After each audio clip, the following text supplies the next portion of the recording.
Gerard Gerry Conlon was a member of the Guildford Four who spent 14 years in prison after being wrongly convicted of being IRA bombers. Gerry Conlon was born in Belfast and grew up in the impoverished but close-knit community on Lower Falls Road. He described his childhood as happy.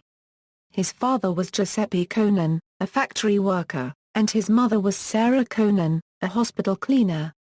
At age 20, Conlon went to England to seek work and to escape the everyday violence he was encountering on the streets of Belfast. He was living with a group of squatters in London when he was arrested for a deadly 1974 bombing. Conlon, along with fellow Irishmen Paul Hill and Paddy Armstrong and an Englishwoman, Carol Richardson, became the so-called Guildford Four, convicted in 1975 of planting 2 bombs a year earlier in the London suburb of Guildford which killed 5 people and injured dozens more. The Four were sentenced to life in prison. At their trial the judge told the defendants, if hanging were still an option you would have been executed. Conlon continued to protest his innocence, insisting that police had tortured him into making a false confession.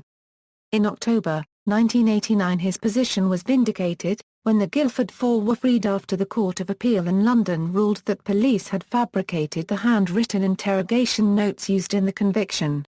Crucial evidence proving Conlon could not have carried out the bombings had not been presented at the original trial. A group of Conlon's relatives, collectively known as the Maguire Seven, was convicted of being part of the bombing campaign and also spent decades in prison. Among them was his father, Giuseppe, who had travelled to London from Belfast to help his son mount a legal defence, and who died in prison in 1980. In 1991 the Maguire Seven were also exonerated. Scientists had falsely asserted that the hands of each defendant had tested positive for nitroglycerine. After emerging from the Court of Appeal a free man, Conlon said, "I have been in prison for something I did not do. I am totally innocent. The Maguire Seven are innocent. Let's hope the Birmingham Six are freed." Conlon was represented by human rights lawyer Gareth Park, who also secured the release of the Birmingham Six. Conlon had an articulate voice to vividly communicate his experience of injustice in his book Proved Innocent. After that, he became a leading character in the film In the Name of the Father, where he was played by Daniel Day-Lewis. After his release from prison, Conlon had problems adjusting to civilian life, suffering 2 nervous breakdowns, attempting suicide, and becoming addicted to drink and drugs. He eventually recovered and became a campaigner for various miscarriages of justice in Britain and around the world.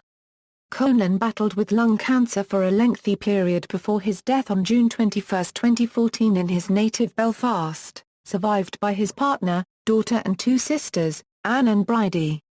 References. Further reading, The Guardian, Obituary June 22, 2014, The Guardian, Guildford Four's Gerry Conlon dies of cancer in Belfast, aged 60, June 22, 2014, external links, Gerry Conlon at the Internet Movie Database, Belfast Telegraph article, Standard article.